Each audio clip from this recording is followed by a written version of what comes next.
Before we begin, make sure to smash that like button, subscribe to our channel, and click the notification bell for more amazing videos. Woman refuses to take bag off seat. Gets taught a lesson. If you remove her, we'll have one more seat, another passenger yelled from the back. Now things were about to go from bad to worse.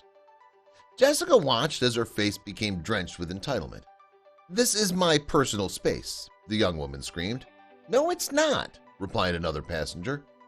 The officer was quickly losing his patience.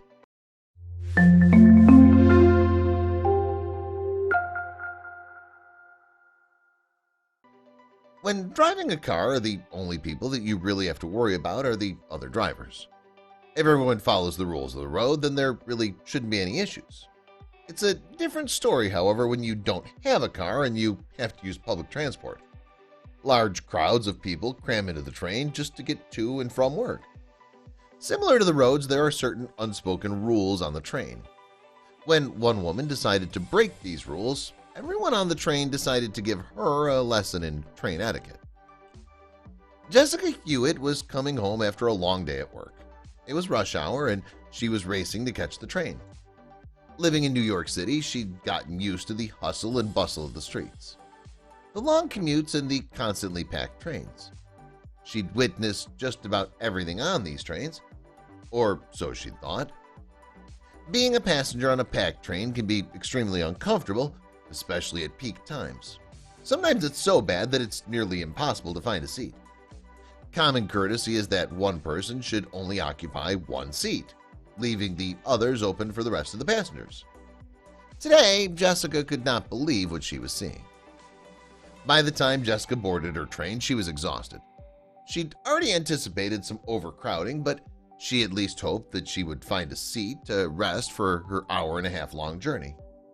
She shoved past people standing in the aisle and looked for an open seat. She walked through the carriages in vain until finally she saw one. It was in the last carriage. A seat lay empty beside a young woman.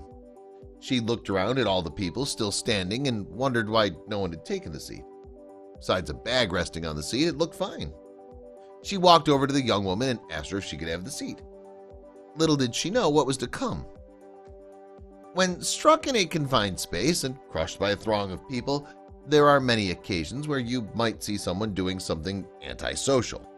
In fact, sometimes the conditions on a train bring out the very worst in people. There are people who play their music too loudly, eat too loudly, or shout conversations into their phones. But what this woman did on this train was so much worse.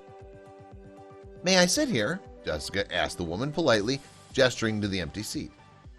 The woman had her large Louis Vuitton bag sprawled next to her, effectively taking up two seats and preventing other passengers from sitting down. It was about to come clear to Jessica that this one woman thought that she was above the rules of the train. The woman flat out ignored Jessica with earphones in her ears and her eyes firmly fixed on her phone. She acted as though she didn't know she was there. At this point, the train had stopped again and security had entered the carriage. It was then that Jessica felt the tension in the train surrounding her. She looked around at annoyed faces aimed towards the young woman. Jessica suddenly realized that she wasn't the first to ask for this seat and to be ignored or rejected. It was immediately obvious that these officers were there to see her. Jessica stepped back and watched the scene unfold. The officer passed her and made a beeline for the young woman. Someone must have already reported her. What did she do? The officer motions towards her bag and tells her to place it in the overhead compartment. "No, don't touch my stuff," she cries, swatting his hand away. The officer then says, sounding fed up, "Ma'am, put it up there or I'm going to get you off the train right now." The officer reached out his hand to move her bag for her. "Don't put your hands on my stuff," she snapped again as she took out her earphones and looked up from under her cap. The officer took his hand back and asked calmly, "Can we have somebody sitting here?" "No," she replied, "I don't want anybody sitting next to me. There's more seats available." The man squeezed into the seat next to her couldn't bear it anymore. He interrupts her tirade, saying, "It's already a late train. You're delaying everybody." The woman shoots him a withering look and continues her standoff with the officer. She refuses to budge. But the other passengers on the train had had enough. Now the annoyance of the crowd became undeniable as the surrounding passengers answered in an uproar, "There isn't any space. No, there isn't space. There's standing room only," they heatedly declared. Jessica thought this woman must have been denying everyone this seat. There were so many people standing. The officer continued. He was getting more stern now. "Ma'am, take off that bag or I'll take you off the train right now," he said. Jessica could feel the anger of the crowd. She must have been acting in this entitled manner for a while. "If you remove her, we'll have one more seat," another passenger yelled from the back. But this just made things worse. The entitled woman then looks up and shouts to a passenger standing near her, "You're not disabled, you're not pregnant, and I don't want your bed bugs. I don't want your smell, you're disgusting." Jessica couldn't believe this woman's audacity. She obviously thought she was too good to be on the train in the first place. Still, she carried on. "This is my personal space," the young woman screamed. "No, it's not," replied another passenger. Now the officer was quickly losing his patience. She continued, "I don't care if I'm 90 pounds, 50 pounds, or 300 pounds. This is my personal space." Jessica suddenly understood why everyone was looking at her with such disdain. Meanwhile, the officer reached his boiling point. He had had enough. "I want her off the train. Get her off the train," he said angrily as he waved at his fellow men to escort her off. The young woman looked shocked, completely rattled that anyone could tell her what to do. "You want your personal space? You'll have it outside," he declared as an eruption of applause echoed in agreement from the passengers. The woman stared at the officer over her phone, looking incredulous that someone had called her on her rude behavior. But still, she wasn't backing down. She point-blank refused to comply, even though she'd delayed the train for 25 minutes already. But the officer wasn't about to back down either. Reluctantly, the woman sat, unmoving in her seat, until the other officers started to stride towards her. She rolled her eyes and shook her head as she rose from her seat and took her bags. She left the train with the officers with an attitude Jessica had never seen.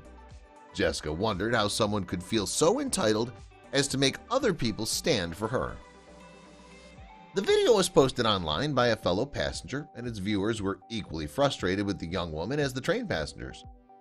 "Perfect example of someone who feels entitled, just plain selfish," one user wrote, while another added, "When a whole bunch of strangers ask you to leave, you should know something's wrong." I'm glad someone recorded it. Her bad behavior will haunt her for a long time because of this video. "It's not hard to be kind," one YouTube user wrote. "Girl, buy yourself a car or a helicopter where you can decide who gets in or not," another wrote. But another user brought up a good point. "You're not disabled. Plenty of people have non-visible disabilities. What a vile woman." In reaction to the now viral video, a spokeswoman for the New Jersey Transit said, "We encourage customers to make every seat available by placing bags on their laps or in overhead luggage racks and complying with the direction of the train crews." In response, the woman who uploaded the video assured her that passengers weren't upset at New Jersey Transit, but rather at the woman who had delayed everybody's trip. After the young woman left and the officer gave the train the all-clear to start moving again, Jessica was gestured to take the seat by another passenger standing beside her. It was such an opposite reaction of what had taken place that Jessica couldn't help but feel extremely touched by this kind stranger. It was like he restored her faith in humanity right then and there. Thankfully, Jessica never encountered such selfish behavior on the train since that day, but still wanders around the packed train after work in hopes of an empty seat. It's the price you pay for living in a city like New York. There are both good and bad displays of behavior all around us. That's what makes us human, right? Seeing something bad and making it right. Please share this with your friends and family.